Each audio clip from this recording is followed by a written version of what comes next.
I believe that every single person in this room is an innovator. Every single one of us. Because everything that surrounds us, every object, every company, everything was just an idea in the beginning, just like this TED Talk that Andrea and the team put together. And then it happens. Everything was a startup. But the harsh reality is there is a circle of life for everything, humans and companies, right? And the most admired companies, companies that we know, are not going to be in existence in the next decade, right? They're just going away. Why is this happening? The answer is very simple, right? It's because of people like you and I, and by the way, I really had to Google to make sure those companies are not in existence, right? But it's because of people like you and I that are challenging them with new ideas, right? And then their business models become irrelevant. And it's very important if you think about it. Nowadays, if you're on S&P 500, congratulations, you have to work really extra hard to remain there. Because not only you have to look forward, but you have to constantly look over your shoulder to be relevant and to stay relevant and remain in business. Where in the past, you've made it, you're there, you'll be there forever. So let's talk about disruption and the major disruptions that we're seeing. I know a lot of people think about Uber. You probably all, some of you took Uber. Who would want to drive taxi? I mean, or take taxi, it's awful, right? It's a bad experience. And we all know the impact of Uber, the car ownership, the way it's changing our lives. But I think the most important phenomena is, when do you think yellow cabs noticed that Uber is coming? They had no clue, right? It just happened overnight. And the cost of taxi medallion in New York City before Uber was over $1 million. Now it's a quarter of that. Think about it, just overnight, right? And it happened despite everything that kind of my generation was, I grew up with mantras like, never meet people off the internet.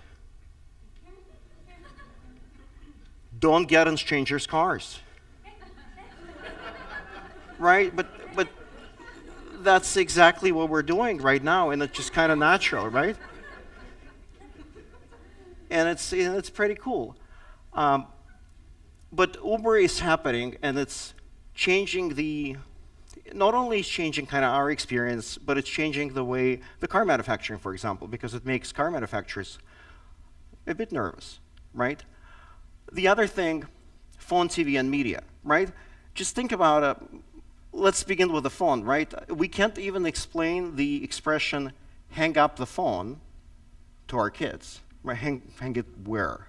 Where do you want me to hang it, right? But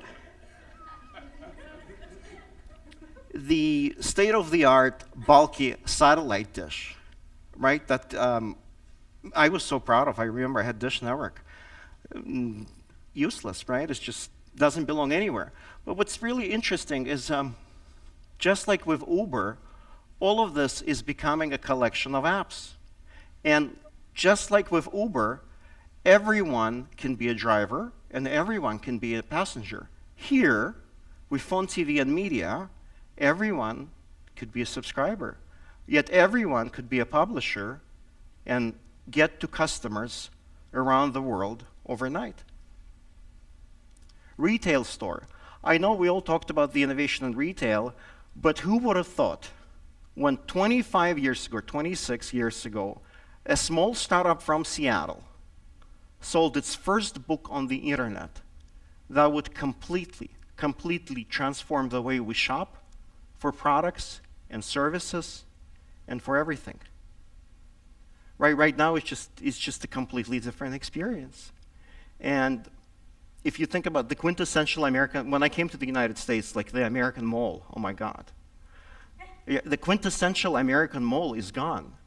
And the real estate developers, they're knocking them down and building apartments, or they're creating with some lifestyle concepts, right, where you have mixed retail and residential, because they can't keep the door open. And what I'm trying to tell you is that all of these examples are intersection of digital and physical, and they can come at any time from anywhere.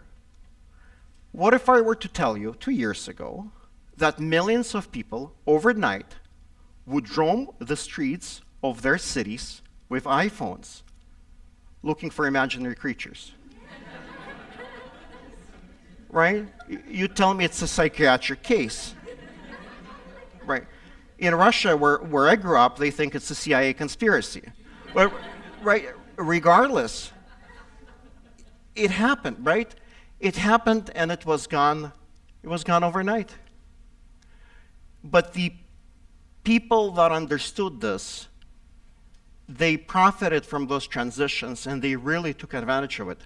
I love Brooks Brothers. So one day, okay, I admit it, I was playing Pokemon Go in a shopping mall where the Brooks Brothers was, and then I noticed that there's a lot of Pokemon there. So I went in the store and I'm like, oh, dude, you have a lot of Pokemon there. There was this guy at the, he's like, yeah, I'm just running my little experiment. I'm trying to see if it'll lure in the customer. I'm like, well, you got me. I say, are you a manager here? He's like, no, I'm just doing this for myself. And I'm saying, are you expensing this? Because it costs money to go and lure customers. And he's like, no, I'm just doing it for my own. I said, one day you're going to be the manager of the store. A year later, I walked in. He was the manager of the store, and everybody who was working for him was like double his age. Right? So it's very interesting how when we take advantage of something, when we take risks, we get rewarded. And this innovation is not linear, right? It was Pokemon Go, Pokemon gone, right? Today, but seriously, today Amazon is launching Amazon Go, right? It's the cashless, they're back in brick and mortar, it's a cashless retail. I mean, today it's Amazon Go, they're the king of the hill. Tomorrow it might be Amazon gone, right? I mean, again, I grew up in a large country in the middle of Europe and Asia, Soviet Union, it was gone overnight. Who would have thought? Right? But it's just those transitions happen. So why are they happening? There are a couple of things I really want to look at. First thing, Internet of Things is a reality, right?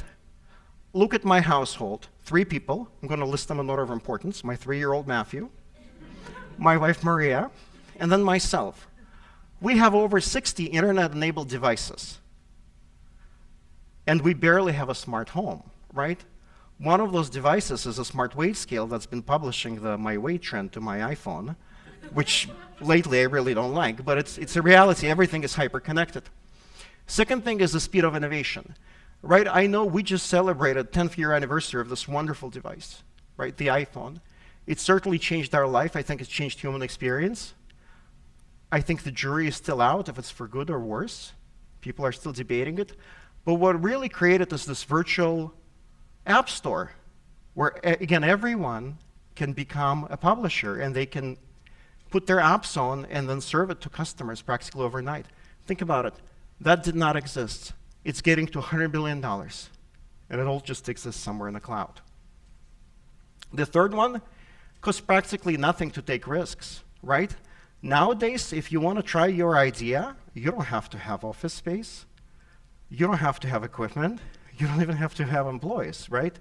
Yet you can really try your business, and if you need money to scale, there's plenty of funny money, right? You can crowdfund from friends and family. I don't recommend you do that.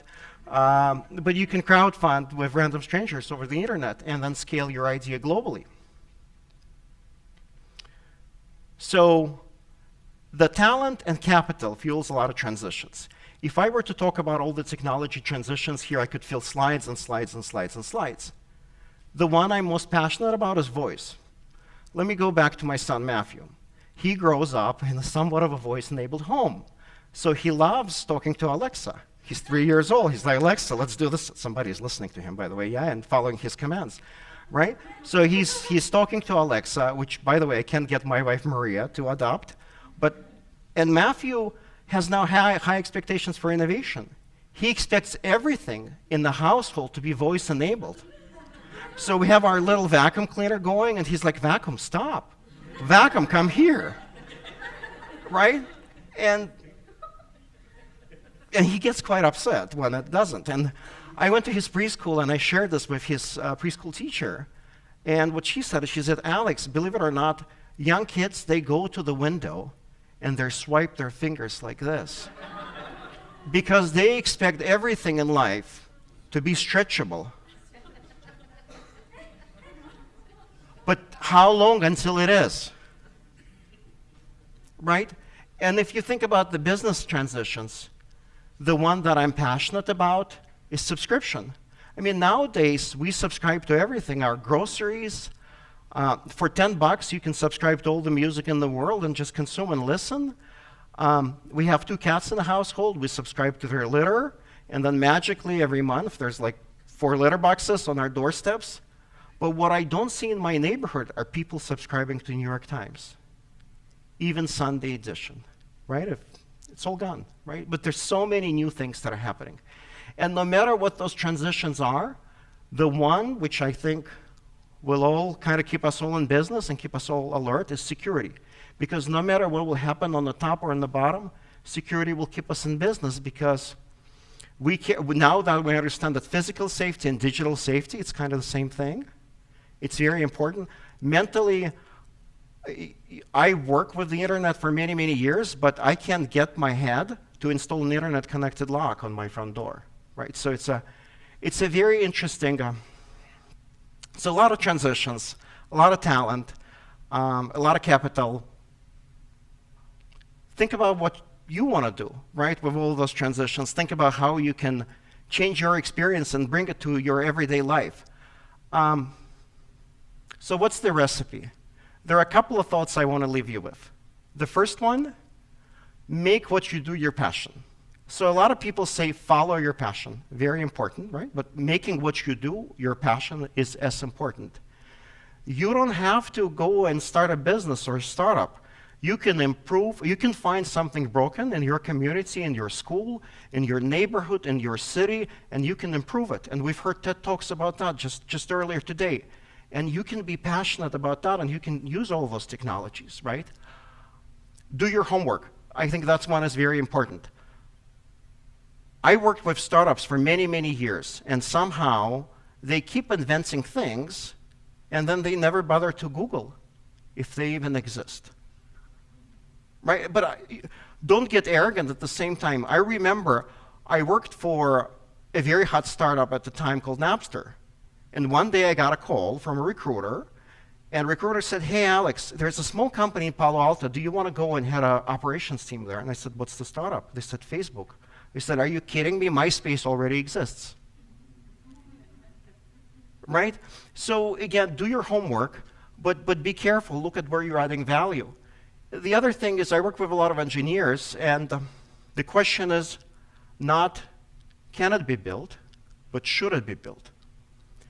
Find your tribe. The lonely innovator is a myth. It takes teams of people to make things happen. And innovation is about inclusion and diversity. It's all about the rare art of listening to other people's ideas and coming together to make those ideas a reality. Walk the talk. A lot of people think innovation is glamorous. You look at the startup scene today, it's so glamorous, right? But it's all about the process and discipline, because only when you have process and discipline, you can actually make your ideas a reality. And last but not the least, it's about bringing you new value, because you have to be solving somebody else's problem. And if you're creating that value, if you're changing the world, if you're changing people's lives, you're doing something meaningful. All my life, if I look at my life's mantra, it's very simple. Form follows thought. If you can imagine it, you can create it. Thank you so much.